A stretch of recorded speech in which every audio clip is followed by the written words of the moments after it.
Still on education, a university don, Professor Adeleke Osho, has called for urgent adequate enlightenment for members of the public to reduce indiscriminate use of antibiotics. This was the focus of his lecture while delivering the 16th inaugural lecture series of the Redeemer'S University Ede. Correspondent Temitope Odebumi reports that the lecture was titled The Hunt for Superbugs. In his presentation, Professor Adeleke Osho highlighted how the misuse and overuse of antibiotics have led to the emergence of superbugs bacteria that no longer respond to conventional antibiotics. He explained that these microbes are not only a major threat to global health but are also linked to metabolic dysfunctions, contributing to conditions such as diabetes, cancer, obesity, and fatty liver disease.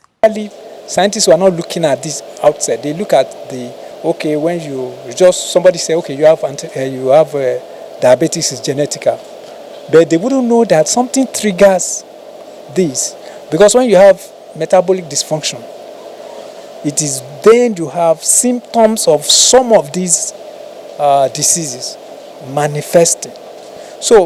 Professor Osho reviewed a groundbreaking innovation developed with his American colleague.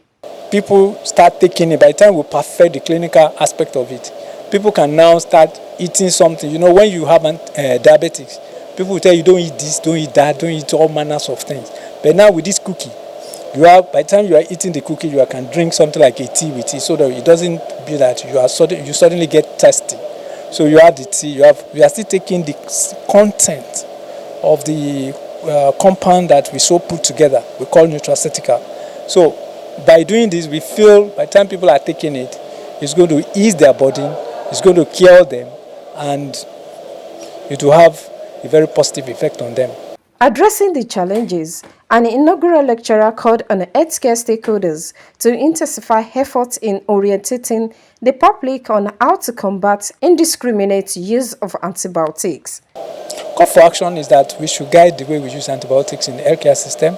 Even those of them that use antibiotics in animal husbandry, that is in agriculture, where they use antibiotics to make the animal fattened up, because that's one of the things they do. They should call, because by the time you are taking these animals and you are eating them, the antibiotics is coming back into your system, which could be destabilize you. And depending on the kind of person you are, it may trigger some other physiological changes in you. Vice-Chancellor Redeemer'S University Ede, lauded Professor Adeleke Osho contributions to academia and his dedication to research. There's also in other areas outside microbiology, you have remained a very valuable asset in this university, and we appreciate your contribution. Professor Adeleke Osho has decades of experience and significant contributions to microbiology and information technology, and has continued to be a leading voice in the fight against antibiotic resistance. In Osogbo, Temitope Odebumi, NTA News.